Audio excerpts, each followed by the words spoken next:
Welcome back to the channel, everyone. We have another match, this time a best of 5 from the Korean StarCraft League. This is not the most recent one, but we'll be getting to that as well. But it is nonetheless a very interesting one. These two players consistently giving some of the best of 5s that we can get, and really showcasing how fun the PvZ matchup can be. Of course, those players are, in the top right, DKZ's Dark, and bottom left, DKZ's herO. So, teammates, and some of the longest-standing players of StarCraft 2 as well. herO, also a Brood War player, not a particularly fabulous one, but he was there. Dark, if he was, he didn't make as much of a mark. It's sometimes kind of hard to track, to be honest, because, well, it's been 14 years for a lot of these guys since they last played Brood War. But then also, some of them were rookies. You know, they weren't really something that you would talk a lot about, because they were just doing the dishes and trying to get better at the team house. And then some of them were present at some Pro League matches, but not very, impactful. There we go, which I think is herO's case. And then they had a much bigger spotlight on them when it came to StarCraft 2, and that would definitely be Dark, who had it first, I guess. Dark was one of the promised children of Slayers, not a Terran, but a Zerg, and certainly one of the best Zergs that they had. Shout out to Yu-Gi-Oh, though. That was always a great name. Wait, is he a Zerg? Pretty sure. It's been a long time.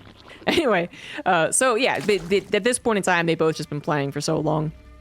And obviously, in the grand scheme of things, herO's dominating form in StarCraft 2 didn't happen all that much farther past Dark's, and then they swapped back and forth of being dominating, I suppose.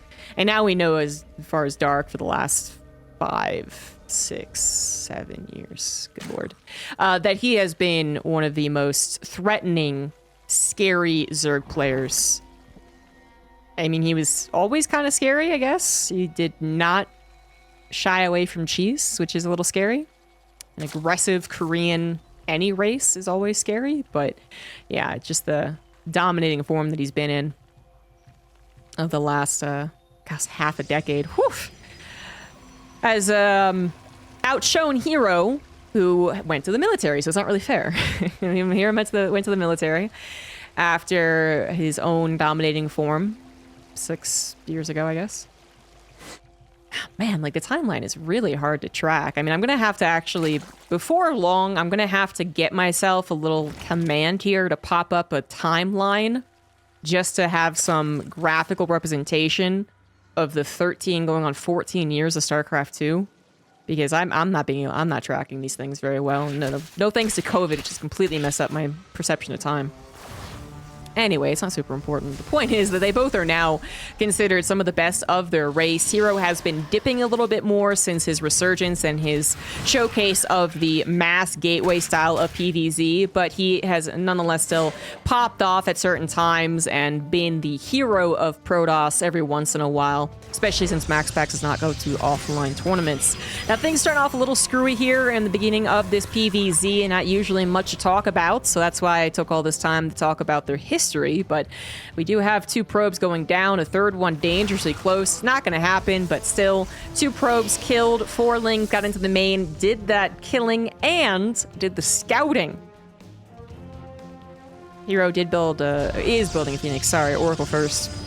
So this overload will eventually fall, and that they know that could have also gotten some scouting. But the point is, like, the Liz getting in there, actually killing probes, and getting as fast as scouting as possible is really the best start for a Zerg player. And then the Oracle swoops in to a very well-protected third and does not do any damage. Killed 1 drone, I'm sorry.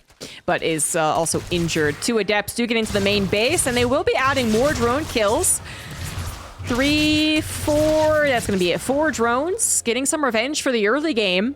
Dark was almost on top of both ends of that aggression. He was on top of the Oracle, no doubt, but then was just a little shy of having the Lings in position to catch the Adepts and actually get that kill on the 1 weakened Adept that got into the main base. And that's all it takes, right? It's just like a red health Adept pairing up with the healthy one to get that 1 shot on the drone to make all of the difference. So definitely some revenge there for herO, who has taken a 5-worker lead. And in this matchup, you really want to be kind of neck and neck. 2 gases coming down after third, so a very normal start here for herO. Aside from that Phoenix, which is not totally abnormal, it's almost old-fashioned to get the Phoenix to lift the Queen. to kill the other queens. In this case, 2 queens is really what you need. So as long as 2 queens are un-graviton beamed, you're good. You're Gucci. 2 oracles seeing the opportunity, however, as the queens had been repositioned to head into the main, don't really grab all that much. I thought it was a worthwhile endeavor, but ooh, 2 queens down the natural as well. Those oracles getting awfully close to death. Now gonna get recalled. I'm afraid that one might die still. Oh my good lord. 3 shots. And the 3rd one did not come through. Whew. That was a little lucky right there.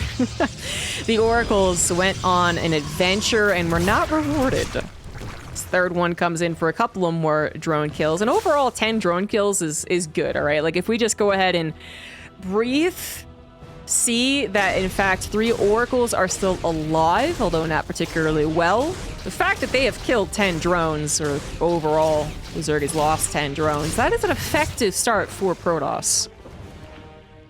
It just seems almost inevitable that one of those things would die. It didn't. herO's pretty well protected back at home, too, with a shield battery. Just needs a single unit to protecting. As his adepts have moved across the map, he did make a decent amount of them, so it's a little bit of a surprise. Dark was not able to see this, I don't believe, at any point since he was dealing with all of that aggression, and now is in a little bit of trouble. The adepts get into the natural as the oracles actually go for the 4th base kill.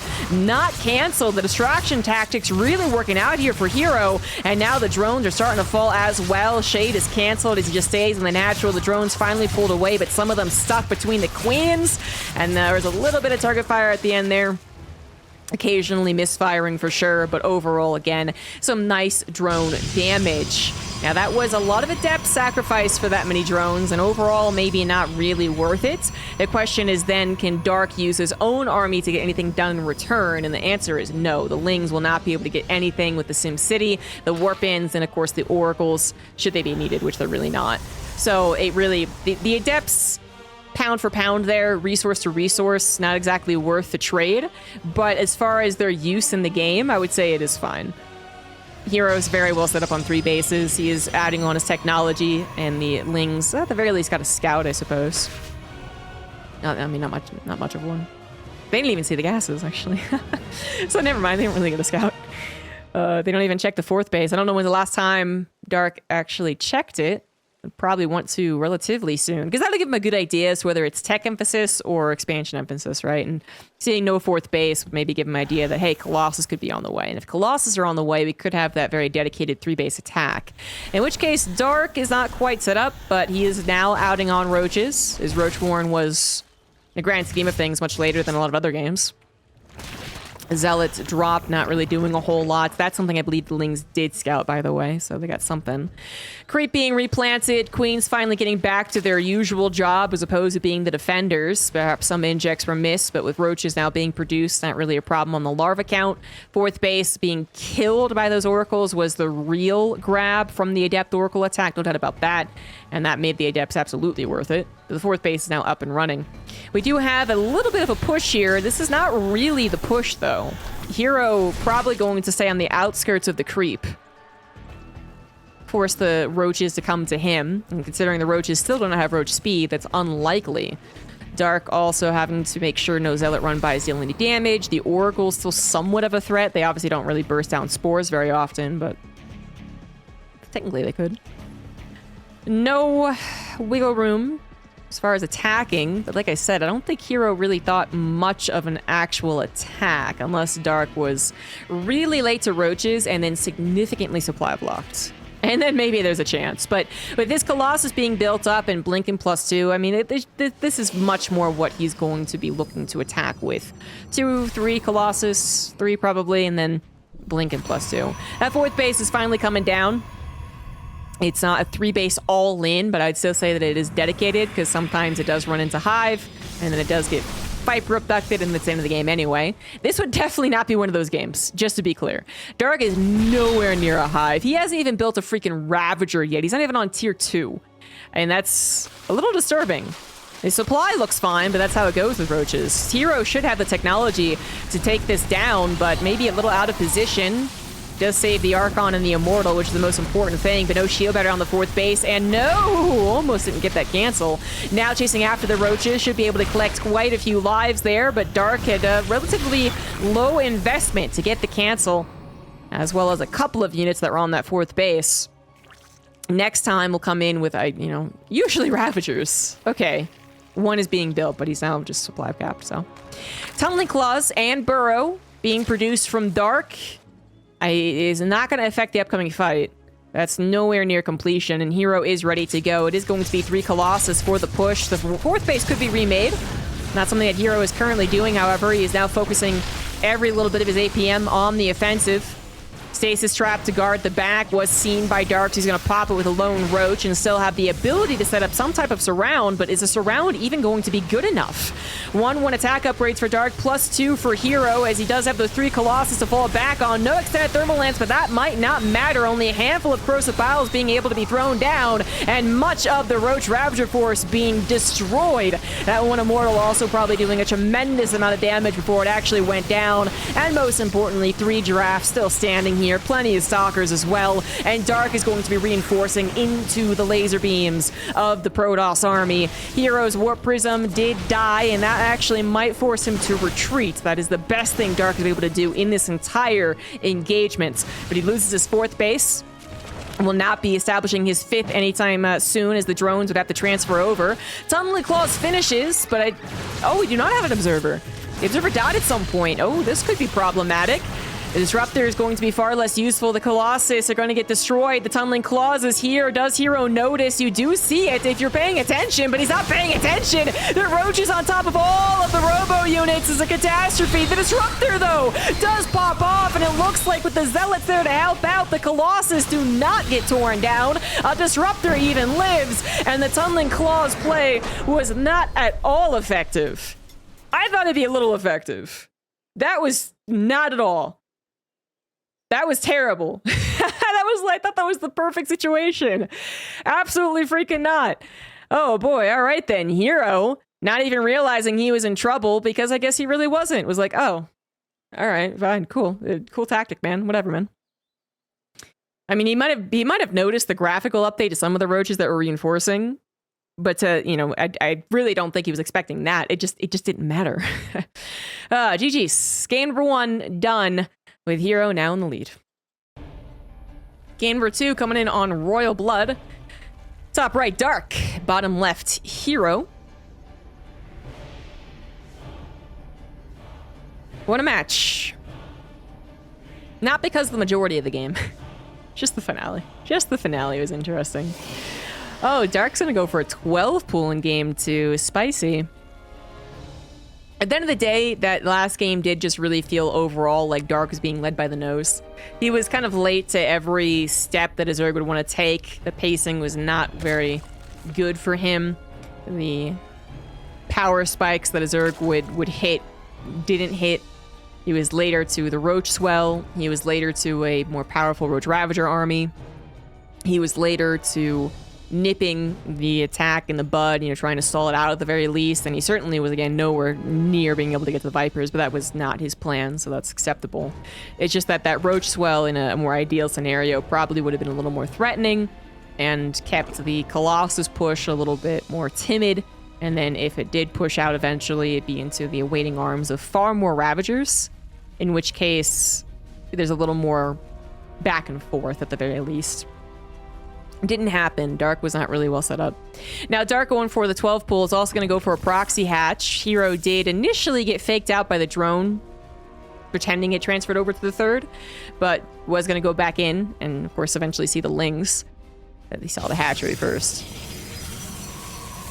It's a hatchery in proxy to the opponent, but it's more of a distraction hatchery.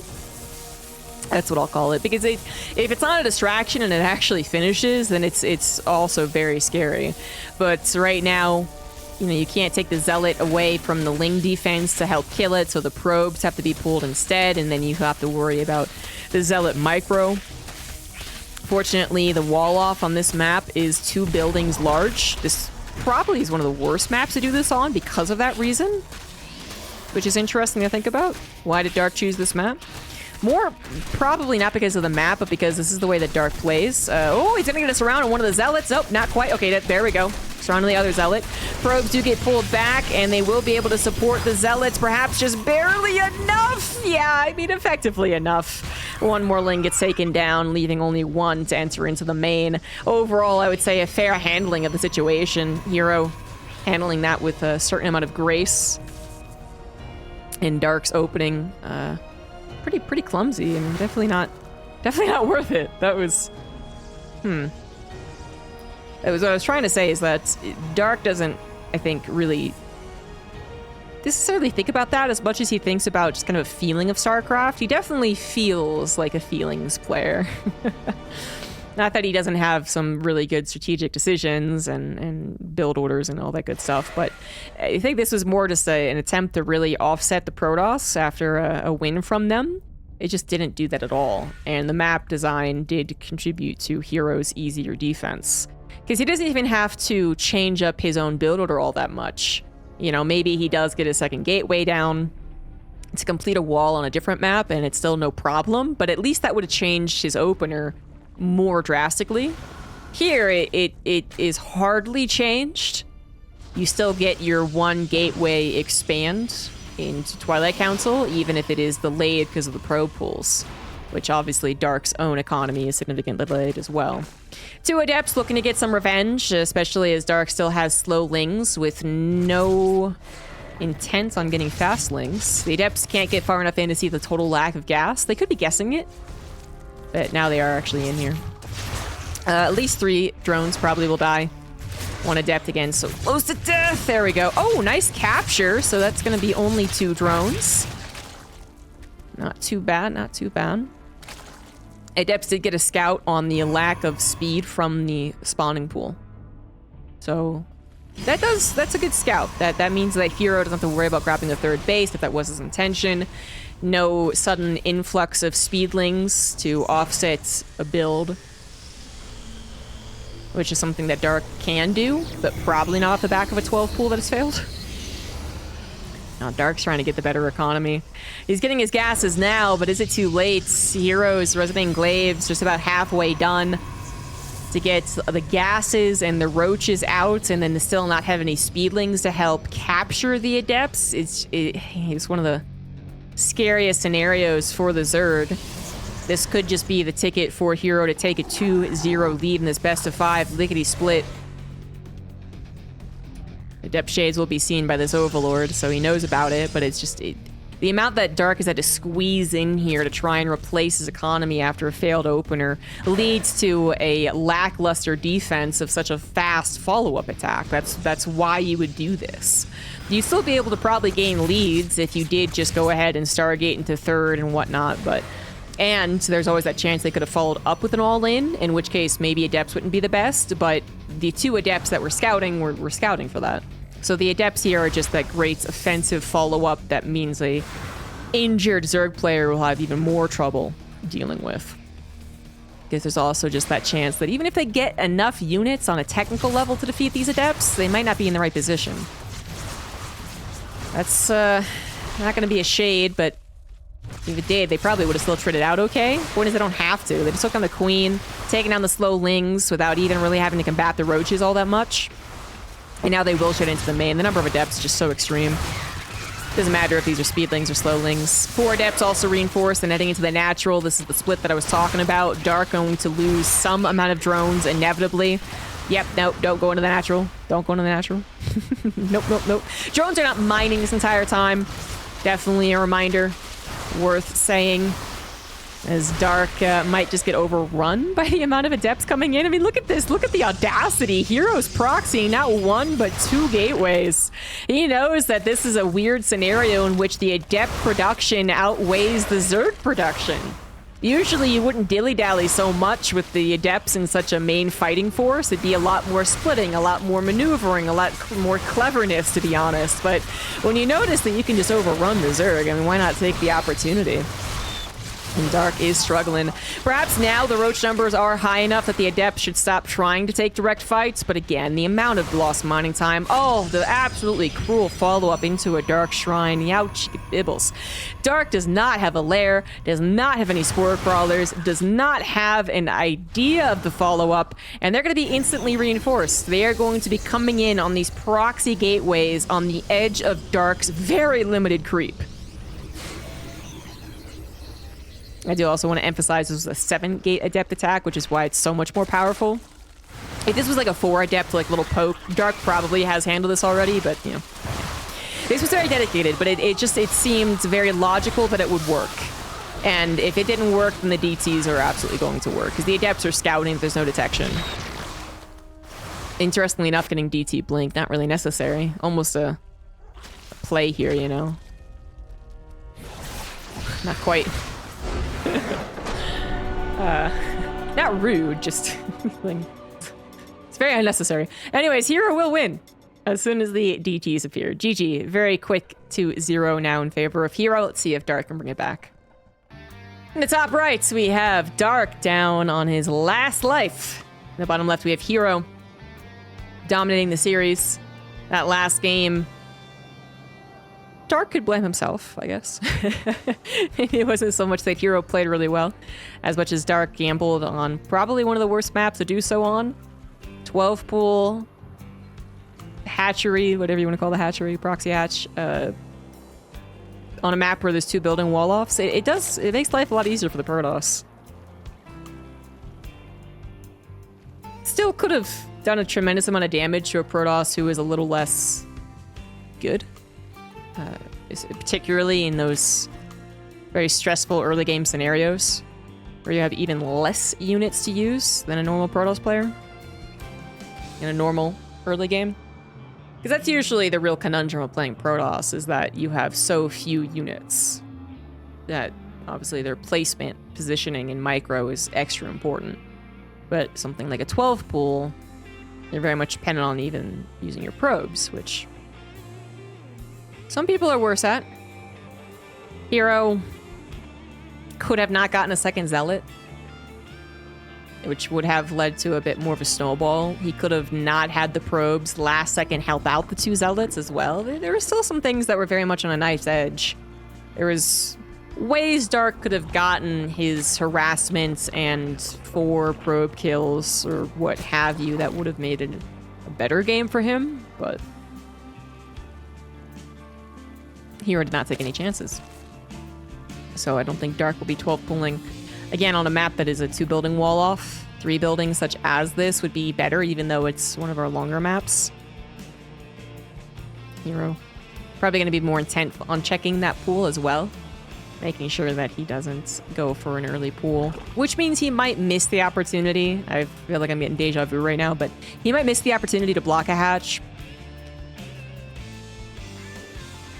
if he was really concerned. But considering the way that he was able to defend that last one, he probably shouldn't even been all that concerned about checking the spawning pool timing. So it is going to be speed opener here from Dark, pretty quickly too. herO has gone into a Stargate this time around. Twilight Council, probably 80% of play because of the opener. I think herO did change the build he had chosen on last map when he realized what was going down. But he also played out a very good macro game. He was able to harass Dark and get a lot of things you really shouldn't have. For instance, that kill, not cancel on the 4th hatchery. And then when push came to shove, Dark was ill-prepared and never really got his own say in the first game. Never got his own say in the second game either, despite opening with the cheesiest cheese you could cheese. So I am feeling good about herO. Feeling good about herO's chances to win here in this entire series. Maybe not in this particular game, but he's got more opportunities. It's going to be a Void Ray opener, actually, so we could have him go into one of his 2 Stargate plays. He's done this before. We also had SOS do it for the GSL qualifiers. If you check that out on my YouTube, it is kind of a thing. I still don't know if I really like it, and on the subject of like Sky Toss, I don't like it. No, I don't think anyone really likes it. It's not the funnest way to play as the Protoss or against the Protoss, but it is a thing. I don't know if I like it in terms of its validity. As a cheeky build in a best of 5, though, that's, you know, probably as good as any. This is all just me speculating off of a simple Void Ray opener, because the Void Ray opener is a little less used nowadays and is primarily good at killing overlords. Denying that vision. That's why I guessed it. Definitely not what SOS was doing, though. Third base is actually coming down, something that Dark is able to scout and cancel. 100 minerals down for herO, and a big delay on that as well. The Void Ray picked off 1 overlord. So far, that is it. Somehow, the second one that was across the map is going to mosey on over to safety. Oh, there we go. Another overlord on the side of Dark's main base will go down. Transfuse? No, no transfuse. Probably worth killing then. Oh, kill it! There you go. And that's a supply block as well. Dark a little late to rebuilding the Overlord in anticipation. 2 Oracles now available for herO as well, and it looks like it will not be the double Stargate play. It will be going into a little more of that typical Twilight Council and Gateway, and then we'll see what happens afterward from herO as he grabs actually 3 Oracles. So that's 3 Oracles plus a Void Ray. He went 3 Oracles plus a Phoenix in the first game, so it looks like he is just experimenting with a 4-unit Stargate play in total. 1 unit to specifically block out vision and kill overlords, and the others for their scouting, harassment, and somewhat defensive purposes if they need to. 4 drones go down as the Oracles do survive. Twilight Council and Forge now on the way for herO as his third base gets reestablished. Dark is getting, I think, into a much smoother game for comparison to game number 1, and also this Oracle is really creative. Whoa, that actually worked. Whoa. It only worked because Dark maneuvered his queens for half a second, though. Very dangerous stuff from herO.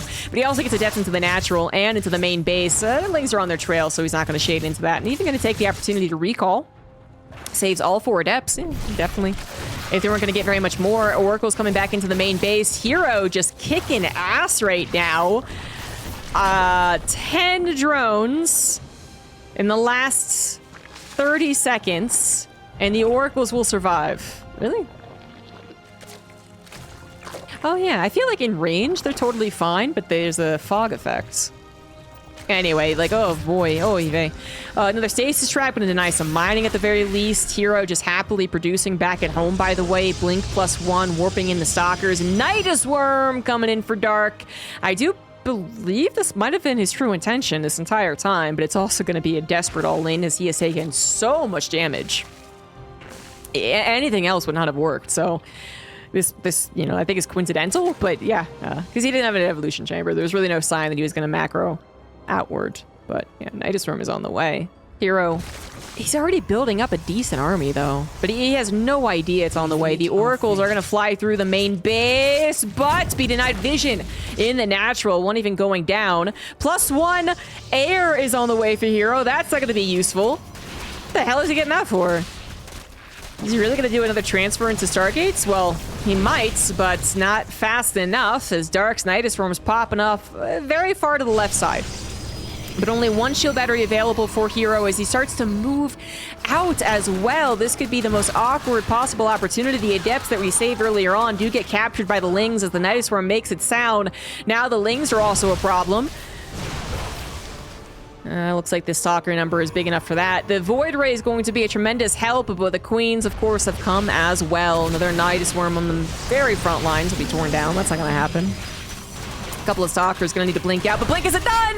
Oh no, 11 seconds to blink being finished. He does realize at the very least that the natural was wide open because of that, but herO, probably if he hadn't lost the 4 adepts and the 4 stalkers right there, probably has plenty to stop the snowball effects. But now I'm a little concerned, or am I? Dark looks like he's also admitted that he's not going to overrun the building army of the Protoss, even though there is a little bit more hope because of the last minute. No, he's going to go into an infestation pit. And it seems that herO has also picked up on this. Like, well, if you were really all-laning, you would have continued to attack me. So he is moving on. He's moving forward, clearing up the creep, clearing up the Nidus Worm, and going into his robotics bay. But then that just makes this a very odd game indeed, because Dark took all that damage, didn't do damage with his Nidus Worm, still doesn't have any upgrades, and is facing, once again, a situation in which the Protoss has mostly gotten to where he wanted. Robotics bay later, probably, but still. I mean, Dark is a master of comebacks. Generally, this type of comeback, though, is more fitted for ZVT, the Roach Ravager Infester. But we'll see what he can do in this matchup. 2 Oracles almost dying, but somehow going to be recalled in the back lines of the Zerg player. Oh! Once again, barely surviving. Did not get very much scouting done. Did not. They do not see the amount of gases. They don't see the infestation pit. They will not see the spire either. herO is going to get some movement on the map with Blink Soccer Ball that he's built. 4th base on the way. Static defense coming down. He's setting up very well for the late game, but it looks like Dark's plan here is to go for a almost Wings of Liberty style of play. Play super defensive with mostly roaches, although now we have Ravagers. Infestors, which aren't as good as they once were, and then get into a quick Greater Spire for Broodlords. Now, this was just the best composition ever in Wings of Liberty, and no one could fault him. In this case, this is very desperate and even a bit gambly. He's going to be really weak to a lot of early pressure or big attack from herO, if herO does it. Because you just want to have a very good army. But if he gets to Broodlords, herO might still be stuck on a ground composition. And herO is not moving out. He is going up to his 4th base. He is not quite getting the scouting. Oh, he does. That observer is perfectly placed. He sees the hive. He sees the spire. He should probably try and move out at least a little bit. I'm a little surprised he's playing so passively. Now, his other option is to play defensively into his own Stargate, but then the longer this game goes on, the more that Dark actually can replace all the problems of the first 8 minutes. He can get to a good drone count and enough bases and enough economy. The thing that he'll be lacking in such a game would be a bank. But if he gets a good army and he gets his bases up, then that could also be eventually recovered. I mean, herO, I'm a little surprised he didn't go for the push. He's such an aggressive player 9 times out of 10. That would have been my assumption of his response to the scout, but nope. Perhaps seeing that the hive was finishing and knowing Vipers would be on the way, figuring that the attack wouldn't be as easy, as you would hope. The Colossus would be abducted despite his attempts to micro them. He's not a Templar. I mean, he could try and feed. Yeah, it's a decision that he has made here. So Dark will be able to get to a later stage in this game. And still have trouble, because he might not be able to get as many Corruptors as he would like versus the carrier count that's building. herO did not go for that +1 once the Nidus Storm popped up, by the way, so he's only finishing that in the next 30 seconds. War Prism does pop out, but I don't know if it's going to be for an actual main attack. It could be. There's not really a chance for Dark to get super aggressive until those Broodlords are out, which they're now on the way, by the way. And yeah, it looks like here's going to miss the timing there. Yeah, so the War Prism should be for harassment then. As Dark has taken the right side, Hatchery is also going for the left. He has built up static defense. herO finding himself in a late game PVZ. Seemingly not frustrated, just accepting the facts.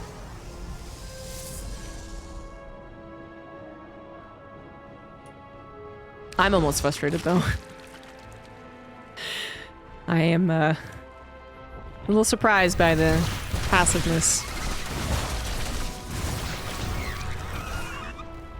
herO might still win, but as the game continues to drag on here, as herO now relies more and more on actually getting to his own air army, the more, again, Dark can make up for the first half of this game. Fungal came down. That's a super great effect. A Viper could have been killed. Might have been worth to sacrifice a couple of Stalkers, considering their time is almost up anyway. Colossus is going to get abducted. No surprise there. Second Colossus, not as much. And it looks like the presence of the ground army is very, very limited for herO. Really just about trading out a little bit, getting some type of map control, and then building up probably more carriers in a hot second. Usually that would be what's happening. Stormer's on the way alongside +2 as well as +3 ground weapons going to finalize. Dark did also go for double spire, so he has a lot of upgrades on that production tab. Not all complete, however, as he finally makes his first move on the attack. It's to that 5th base, on the gold. He is going to be forced to retreat, however, as herO still had a ground army. It wasn't going to do very much against the Spellcaster Broodlord, but it can go for a little bit of a base trade run-by situation, and that's exactly what it does. Going to buy a lot of time and possibly give herO that time to build up his Tempests now, Tempest Carrier, whichever one, as well as finish that Storm. Abducts come down, take out those Archons, lickety-split, Transfuse is coming in to try and save the day on the hatchery, and it will just barely save the hatchery. The Stalkers still trying to actually grab it, are so desperately trying to kill it, for the love of God! Finally, it goes down, but at the cost of every single Stalker. Now, that might be okay. herO has a bit of a bank, and he did just also maneuver his air army onto the right side to kill 2 hatcheries, but that was definitely not the ideal scenario for the ball of Stalkers. That, in many other games, many other games, would have been at least 10 Stalkers left over to go ahead and start poking at this base as well, and that would have been potentially even 3 bases killed. Now it's just 2, which is still something, but it should... Stalkers, all giving their lives. Not what you wanted. The gas still a little light on herO's side of the bank too, so it's not the very comforting bank you would want after giving away a decent amount of your army. Or just generally as you head into a late game PvZ. Dark not giving his own army away, as I had to replace as much. And just adding on better and better units as the Roach Ravager does die. But that means that his bank is looking better. So even though he loses 2 hatcheries, he's not mining from his gases very reliably, he still has the bigger bank and getting bigger and bigger as time goes on. But herO is also getting his own expansion to the left side, continuing to take his half of the map. A couple of abducts coming in, however, and the Storms might be on the wrong side of the fight. herO not actually paying attention to those High Templars. This was cockeyed. I just didn't realize High Templars were over there because he was focusing on these ones, I guess. That's not a whole lot of Corruptors, you gotta say. One Tempest will fall, however. Still no Storms coming down. herO knows he has Storm, right? Of course he knows. All the upgrades for Dark did finish, by the way. Adrenal Glands, +3 Missile, +1/+1 on the air, which is certainly the most important. Neural Parasite as well. Could hear some assimilation successfuls. Another hatchery denied, but Dark still holding on to a very powerful and potentially very cost-efficient army. Is not yet worried about his hatcheries going down. It's still important for herO to do, of course, but it's not the real killing blow. Fungal's gonna come out on top of these frontline units. Yep, no problem. Corrosive Battle's not exactly wombo comboing. herO completely devoid of bank. If he does take a bad fight here, could be in a lot of trouble. Corrosive Biles plus the Fungal now hitting the carriers. Some of the High Templars still in play are going to go for the Storms, but all of the Zerg army on top of the Protoss for a complete surround, all spells included. And the High Templars destroyed, the Air army destroyed, herO absolutely destroyed, does take the horrific fight, and does not have the bank to recover. That was absolutely not it. And Dark could just go across the map and win. He might be thinking there's going to be a very desperate, quick remax of Stalkers, which can happen in this scenario, but even that is not possible with herO's bank. herO is just dead. And I gotta say, I really think that if he had just played more aggressive prior to the Hive, as soon as he realized, which again was as the Hive was finishing, so that complicates the Viper timing situation, but even still, had he been more aggressive, I feel like there is more opportunity for him there than trying to head into the late game. If he had won the late game, I guess I don't say anything, but they definitely did not win the late game. Definitely no. Definitely dead. Dark does not have... Oh yeah, he does. He has 4. Does not have a lot of army defending these DTs, as the Fungals also are not coming down. There we go. But Zealots in the main not doing a whole lot. Nidusworm further powering the attack onto herO's gold. herO's not going to give up yet because he does have bases mining, but it feels like they're not. The amount of bank that he's trying to get here. 9 Stalkers got warped in after all those DTs. That's what took up the initial round of income. And the DTs are being quite the pain in the buttocks, as I suppose they usually are. 15 drones killed, hatchery killed, 2 hatcheries killed, sorry. And herO only lost 1 Nexus. But the point is, herO still looking at a supply at sub 150 against Dark, who probably escaped from that fight with at least 180. You know, like, He knows how bad that fight went, is what I'm trying to get at. And he knows how much time he still has yet to buy to actually try and come back in this game. More Broodlords have been formed, but even as more are formed, we still have a very healthy... Oh no, those weren't Broodlords. My bad, those were Overseers. Lol. Without Overlord speed. Corruptor is peeing on a building. Might regret that. 2, 3, maybe 4 of them will fall. Just barely, not 4. Well, hold on. Spoke too soon. Stalkers, Stalkers, hello. Stalkers, hello. Dark Corruptors, hello. Oh, it's going to be a lot more expensive. Corruptors going down. No, hero. Duh. There we go. Picking off some of those red ones, too. Yeah, Dark, not the most brilliant play there. And things have slowed down again. Dark... gonna have to take a late game fight, I suppose, but you know, while hero's supply looks better, it's not a good supply. It's 25 Stalkers. They're gonna have to outposition to win this game. And every time they try to outposition the Zerg player is gonna take down one of these fringe bases that hero very much needs, coming in on 20 minutes on altitude. The first 4 bases are mining out. The Stalkers can only base trade so much. Eventually, they will have to try and tackle the very much tier 3 army that Dark has, Fungals included, Transfuses on the Broodlords as well. Void Rays try their best, but they have to come in with some type of concave and frankly just bigger numbers as well. Hero does have some Zealots, once again trying to get some damage done on the main base, but Dark also has a little contingency of Roaches just purely for this type of defense, pretty much. And this base looks like a goner. Hero's gonna have to accept that.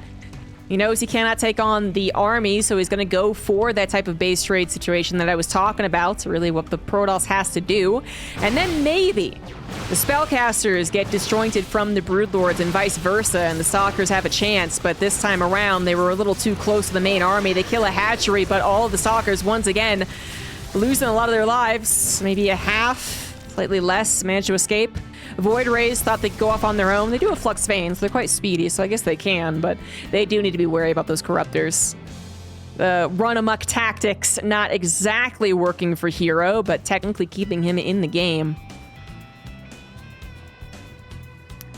Dark not mining off a tremendous amount of minerals. 56 drones, but a lot of long-distance mining going down. You can see Hero's been winning hard the income advantage, but Dark just hasn't had to trade out all that much. Almost a 15,000 resource difference. Hero now up to 12 Void Rays. One more just popped. Can he get that concave, though? Not so much. The Fungal's not really hitting. Oh, no, they hit the High Templar. Need to be very careful about that. One of them went down. Rest Band should survive. Is Hero going to try and take this fight? I don't think it's very much possible to do so. Again, he would at least need a good concave.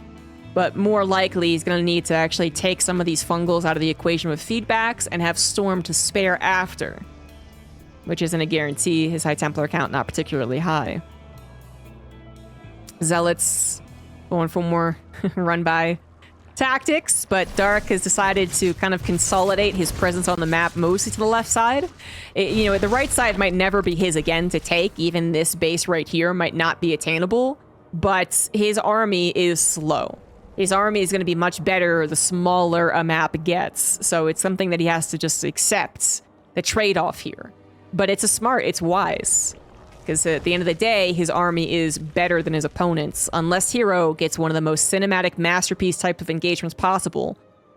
Which it's so unlikely. The Void Rays, they have a habit of clumping up, getting fungal. They like it. They like pain and misery. Even defensively used, which is okay against the Roach Ravager, they have to be worried about a fungal coming up here. As there is no scouting on Dark's actual army. Oh, I took that back. An Oracle did come by. Good job, Oracle. I think it was only on the Broodlords, though, so again, those Infestors are quite a scary thing. And I did see the Broodlords moving forward. No doubt followed by a potential army, so Hero says, you know what, whatever, man. You take that base. Clearly, you're focused on the left side anyway. I'm going to focus up on the right side, and that's just the way that this clock is going to revolve. Since Dark won't be trying to mass expand, and Hero doesn't have that much room on altitude to do so either. We'll accept the right side, and Dark will thankfully take the left. Thank you very much. The Void Ray jump into the main base is, again, always a bit of a gamble. You don't know if there are infestors waiting for such a thing.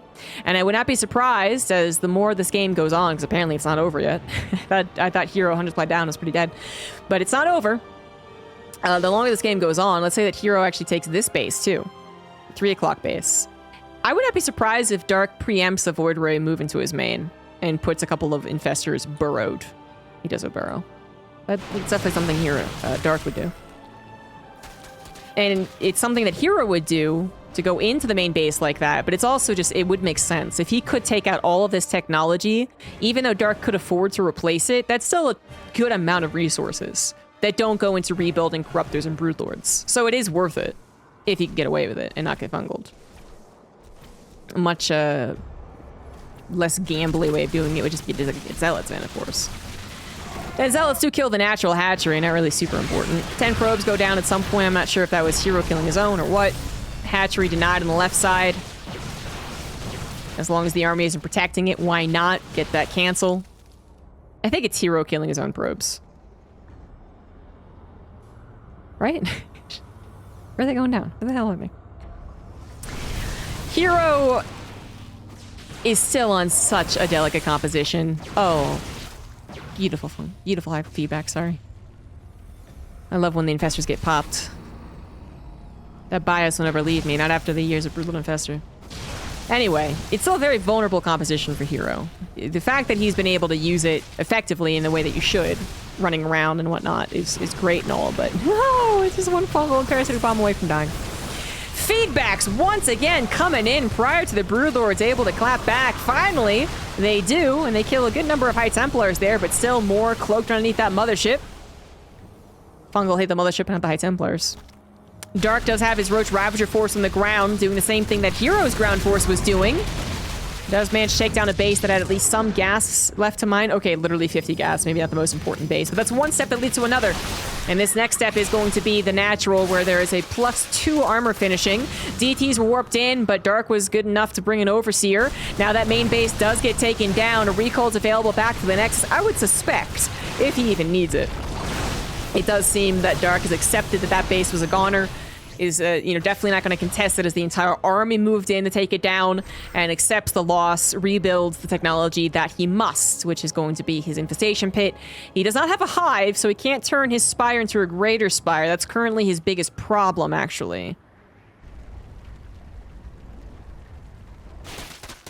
He might, well, and he can get Vipers, of course, so he might want to replace that.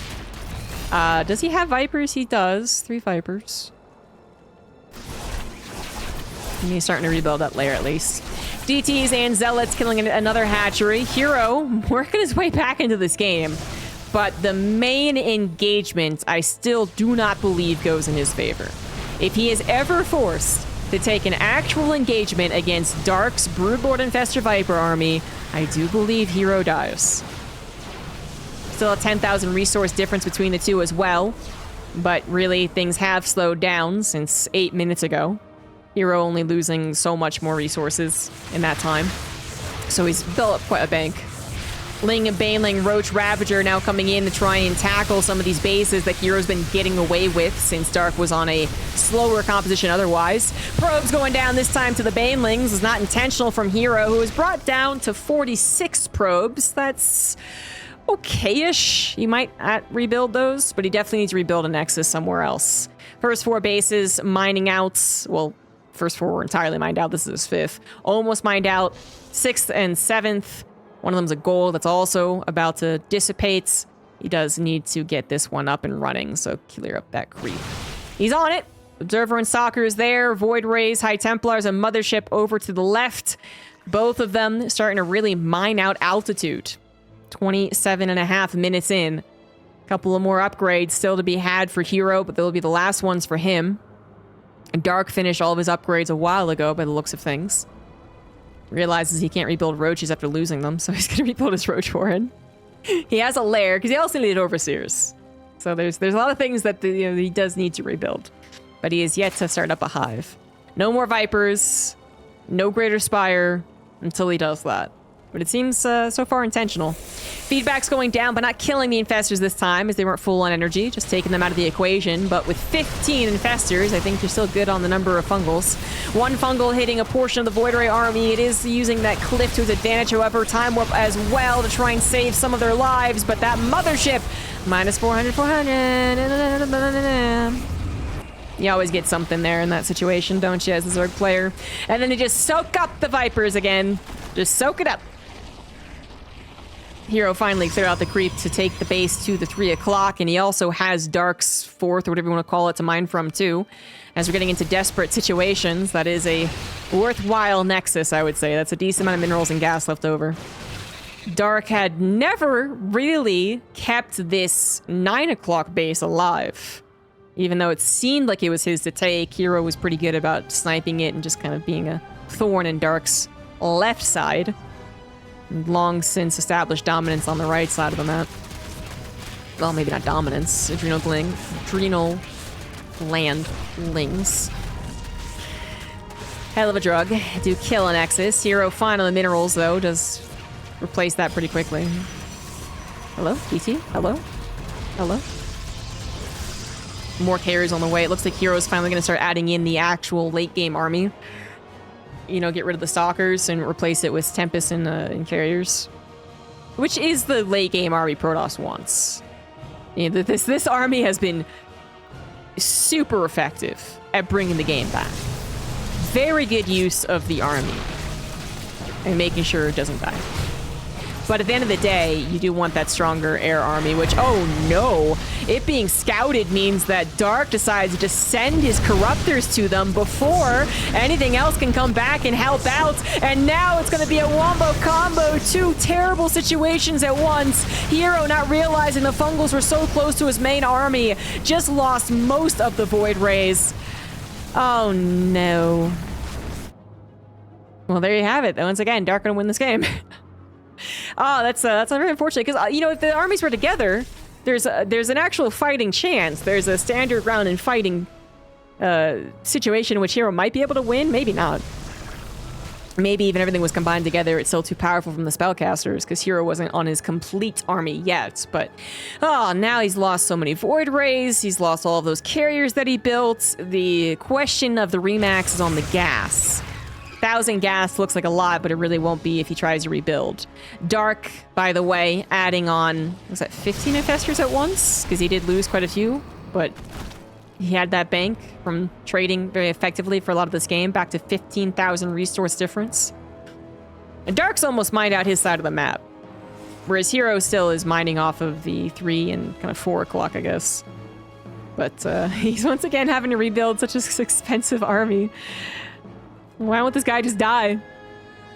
You know, like as much as I want to cheer kind of for herO in this situation. Yeah, Dark's kind of won this game twice and just not been able to really cut the head off the snake, I guess. It's still kind of wiggling around.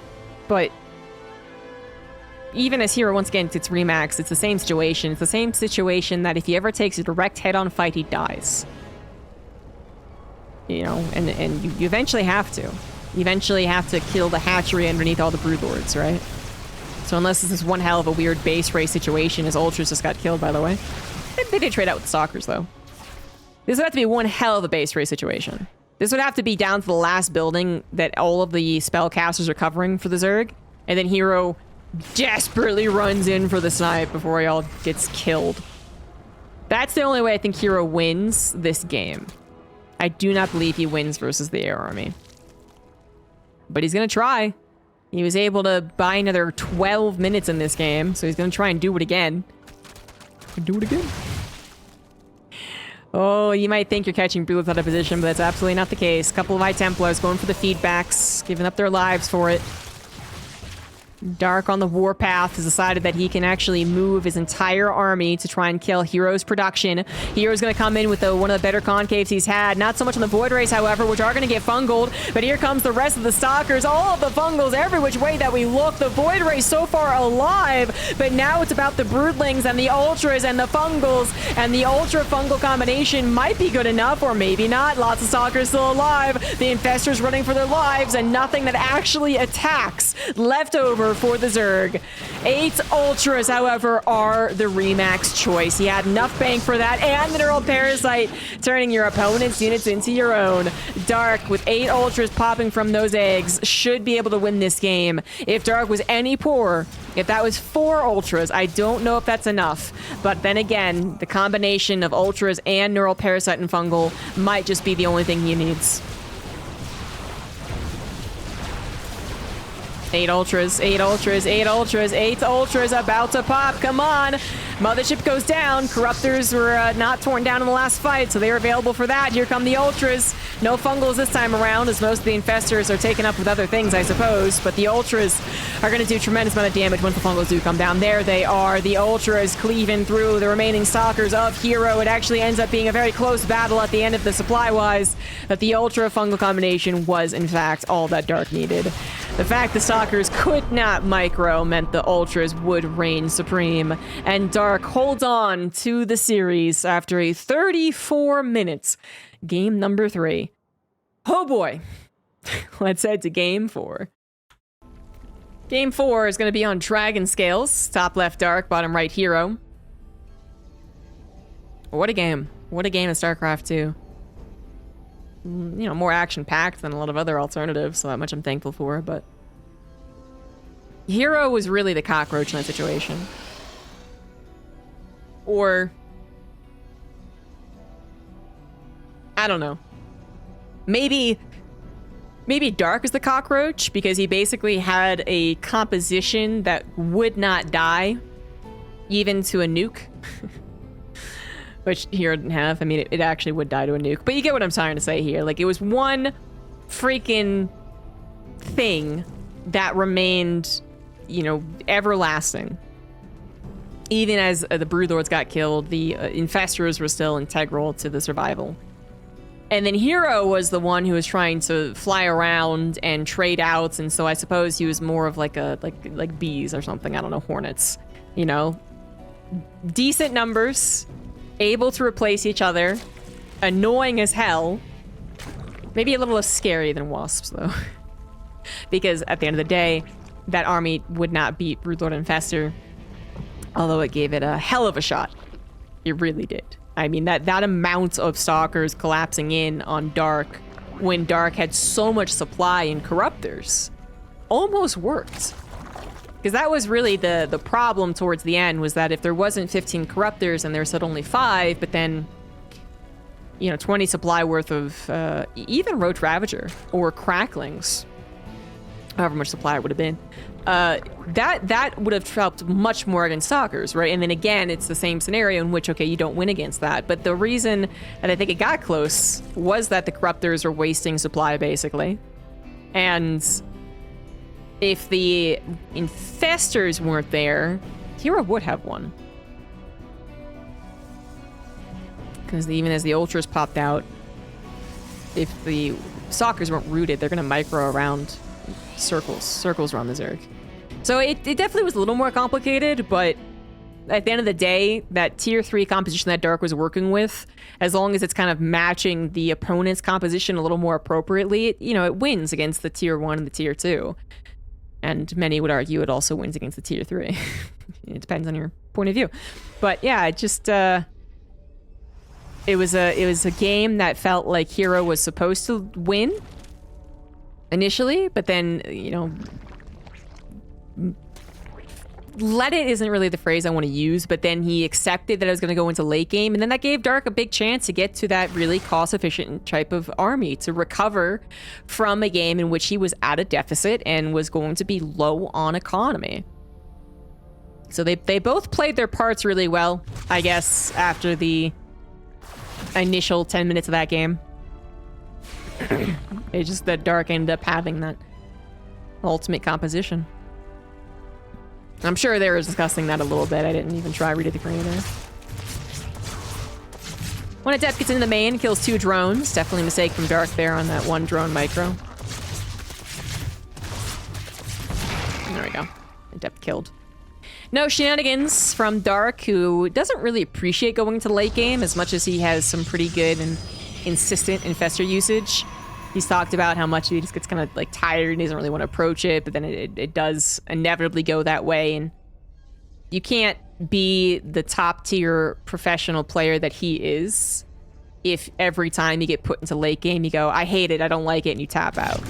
So even when you don't like something, you're supposed to work on it. And Dark does. Dark, you know, he plays it.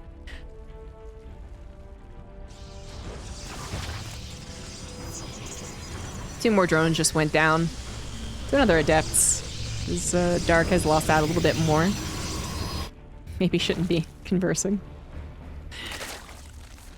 herO going for a very typical opener, and in fact, the most typical so far. No Void Ray or Phoenix being added on, just triple Oracle. Even the Twilight Council on the Forge, no doubt.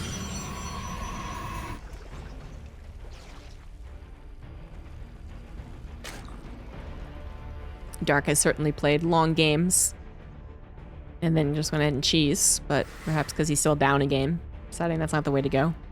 Or I might be waiting for a mid-game cheese. As I said in game 2, or no, it was the last game. It was the last game. You know, that Nidus Worm was probably his plan all along, but it also did work out to look like it was a response to losing so many drones. So he could do one of those again. Dark is not shy about gambling when his life is on the line. 5 more drones go down. herO's harassment across the series has been better than Dark's defense. Dark definitely has a problem here. Layers on the way, no evolution chamber. We could have another Nidus room, actually. herO has once again built up a decent number of Adepts. The Shade is going to kick in. And so herO can bulk up his Adepts and take a better fight now. Not the best, though. Not the best. They wanted to be up against a wall. They did win this fight? Yeah. Yeah, just barely. Queen was coming forward. Queens, plural. This looks like they're being pulled to all in, which Dark might be playing with. Has discovered us. Or he might have misclicked them. Can be hard to tell, but if as they walk back and nothing else is coming in here, the Adepts will also shade behind them and see no all in on the way. If herO's initial panic's like, oh god, was there, it's gone now. And Dark is not going to all in. Evolution Chamber, Roachborn on the way. I mean, I guess he still could. He doesn't have to start his upgrades, but herO a little supply blocked. In fact, very supply blocked. So I guess was focusing so much on the Adepts and their micro and determining whether or not this was going to be an all-in that he messed up back at home. I would still say that Dark's order of operations feels very off. I definitely still feel like that was going to be aggressive, but then he kind of got figured out. Like, it just... The droning wasn't there the entire time. The gases could have been faster. The evolution chamber can be faster for sure. Fourth base could be faster. I guess it was okay at times. But yeah, okay. All right, let this one go. But no doubt Dark did fall down in the economy during that time because he also lost out on the drones. 9 drones probably were supposed to be around, so that also is something to consider. So maybe it wasn't going to be an all-in, but this feels a little more like that game 1, where even though the game can still be played out, it doesn't really feel like it's a game that Dark is in control. So Dark's going to add on Infestation Pit, and I feel like that's one of the signs of him accepting that he can't be the aggressor, despite, you know, both these players really being more aggressive than some other players out there. When they meet, it ends up being quite explosive and a little hard to call. Oracle Stasis Trap's working wonders for those Lings that are trying to get that surround. There's not really all that many Roaches and Queens defending otherwise, but it looks like with the threat of more reinforcements, herO is going to disengage, take a different approach. Robotics Bay and Robo are on the way too. Dark's gonna get to that hive. So this is a big difference from that first game, where he decided to still max out on Roaches despite there being a lot of hiccups in his game, and then it was so ineffective against herO. Now he's gonna have Vipers, he's gonna be able to build up more Ravagers, and if he times it out right, he'll be able to build up the supply as the army comes across the map. So it's, you know, technology first, then supply later.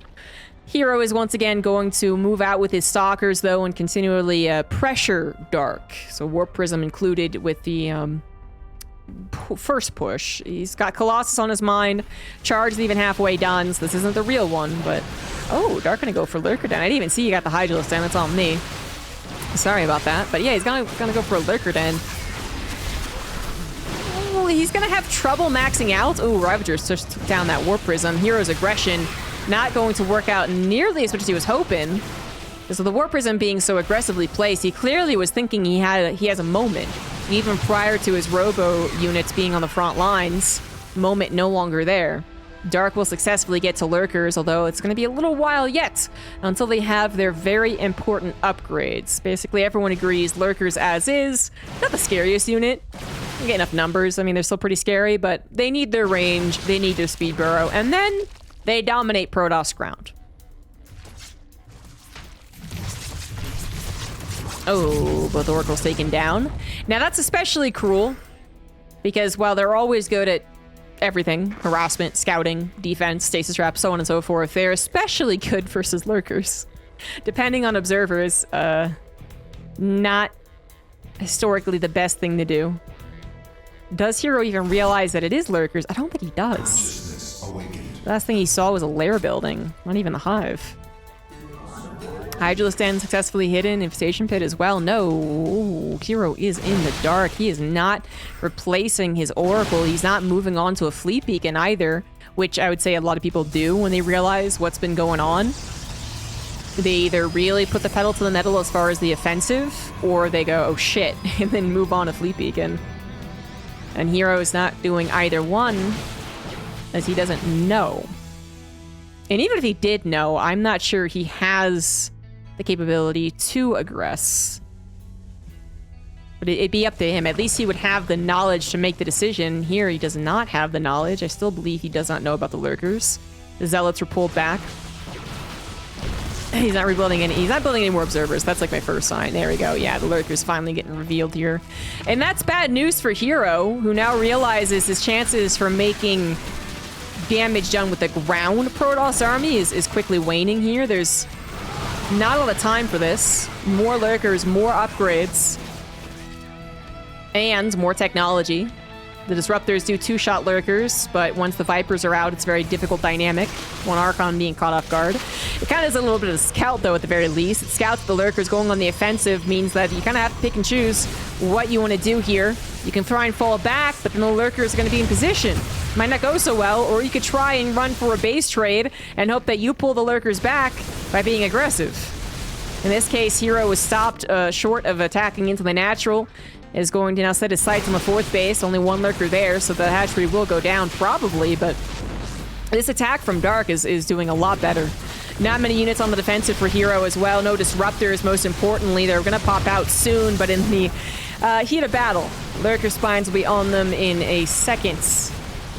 Like I said, the ground army did take out the hatchery to the top right. Oh, the Robos were denied. They were depowered. No Disruptor. Not that it would have mattered either way, I believe.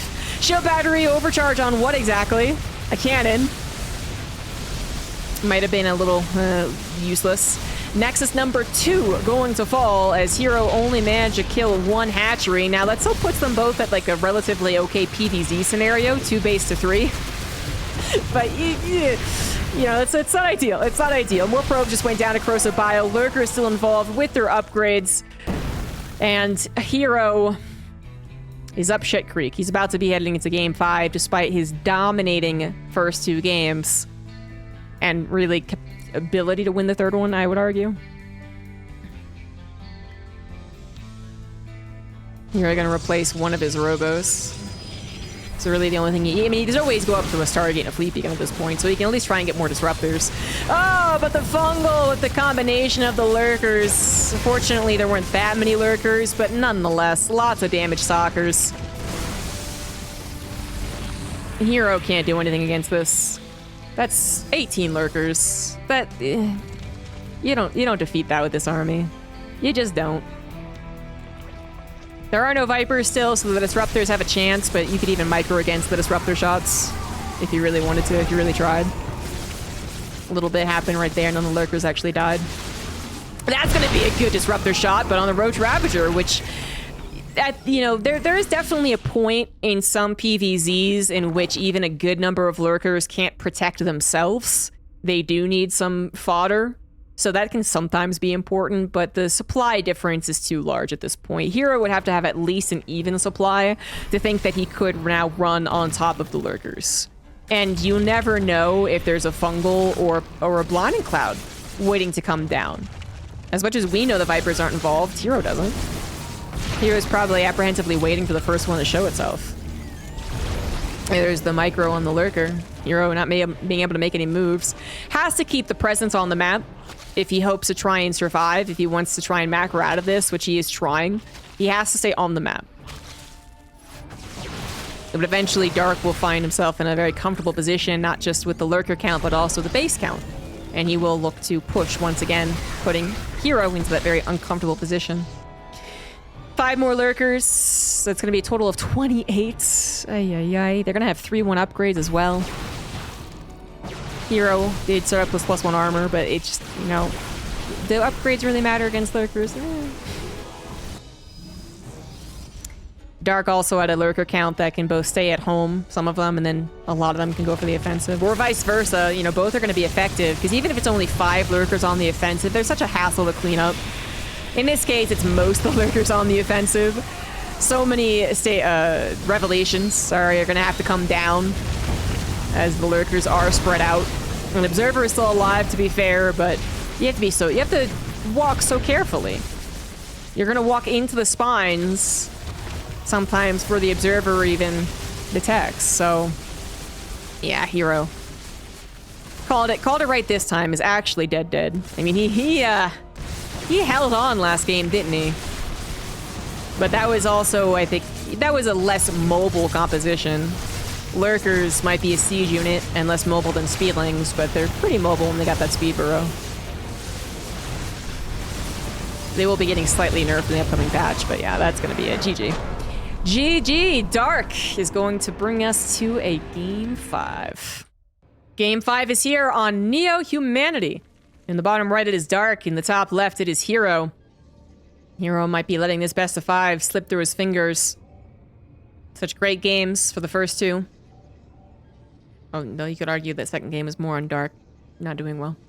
But then, even without that, herO's early game aggression looks so dominating that it does feel like every game has been Dark trying to bring... Oh my god. Trying to bring this back? Are you serious? Oh my good lord. Dark is going to proxy gate cheese for the final game of this best of 5 finals. You don't get that very often. You don't get this cheese very often. Even in an ideal scenario.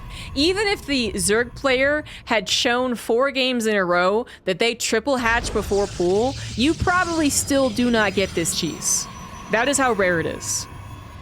There was a situation in which years ago, Jaedong actually triple hatched before pool and still beats the 4 gates cheese. Not the 2-gate forge, but nonetheless, there is a very slim chance that just this cheese works. You know, if cheese is kind of like, it has a very high chance of winning if it remains unscouted, even this unscouted feels like it doesn't have that big of a chance to win. Now, this is a very real cannon rush. Dark does not realize that it's alongside a couple of gateway proxies, though. And only now is, you know, officially confirmed that this is a cannon rush. Technically, that could have been a fake. Usually not, though, not if the pipeline completes. Now, the 3 drones really seem to be doing the trick here. Shout out to these 3 drones. Excellent handling so far. This also means that Dark is not losing minerals to over-defending, so he's going to have a few more in his pocket than someone who's panicking at this point. I think is important to note. Spawning pool finishes, so, you know, he only could respond to the Zealots at this point in time. Queen start up. No Spine Crawler, though, and I really believe a Spine Crawler is necessary. I'm actually very shocked a Spine Crawler isn't on the way. Maybe your main base is fine, but usually a Spine Crawler to even try and start to leapfrog forward. But it seems very much on purpose, and Dark would absolutely know better than I do. Little supply block is to be expected in the situation.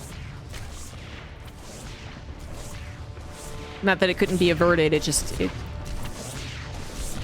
that drastically change up your build order in this case. Ling's gonna go run for run by. They know what the build is, of course, but seeing as it's open opportunity in the probe line, they're gonna try and do some amount of damage. Not a lot, though. I mean, 2 Lings does not kill probes, really.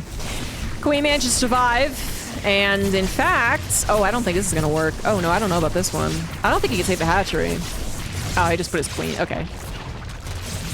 Now he will try and hold on here with the help of the broodlings. That makes more sense. I was worried he was going to try and save the hatchery, and that would no. But with the broodlings, he will push off the settlets, kill the cannon, clear up the natural, and look to retake it. Basically, right now, he's got 300 minerals. He did grab a roach warren, so not guaranteed he'll retake the hatchery first and foremost. But he supply block, so it's now kind of just like, you know, why not? And he's going to be larva block before he knows it, too. Slowlings jumping on top of the reinforcements, which are now adepts, and slowlings are going to be pretty bad against that. That was not a worthwhile trade from Dark. I see we'll even be chased down, a couple of them at least. Oh, one. Twilight Council is on the way, something that the Overlord could freely see if it just moved back over. It's a very odd scenario. Both players on one base. Protoss production potentially camped. Yeah, it's going to be camped. Speed's done. I don't know how this really works out, but I favor Dark. I have an inherent bias against this build. But then even as Dark maybe took a couple of, well, at least one not great trade, I still think he has a more commanding position.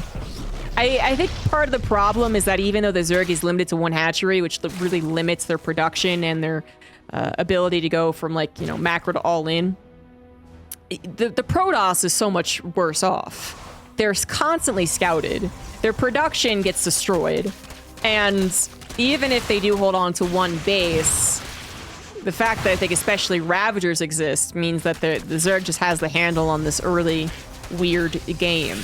Perhaps if there weren't Ravagers, then, you know, Stalker versus Roach would be a little more interesting. Speedlings, you know, get some city or something. I don't know. But yeah, we're seeing the result here. And the result is that Dark does win. Get this one pylon in serious trouble. Oh, the depowering of a gateway and resident enclaves. It does not have much production. Second gateway going to finish, turn into a warp gate, but the shield battery will not be powered. The cannon will not be powered, and herO will, in fact, lose this best of 5.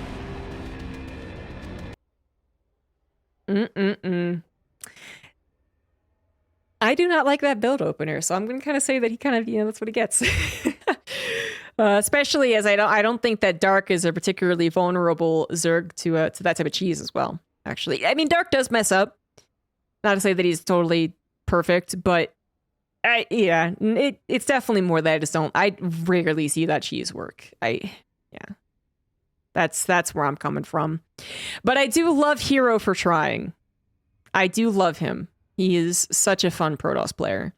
But this particular best of 5 will indeed be won by Dark, but guaranteed there's going to be more in the future, and in fact, very, very soon, because they keep on facing each other in the finals. So hope you enjoyed this cast. Some long games, some short games, some cheese games, some macro games. Please follow the channel, like, subscribe, all that good stuff, and I will see you later for more StarCraft. Bye-bye.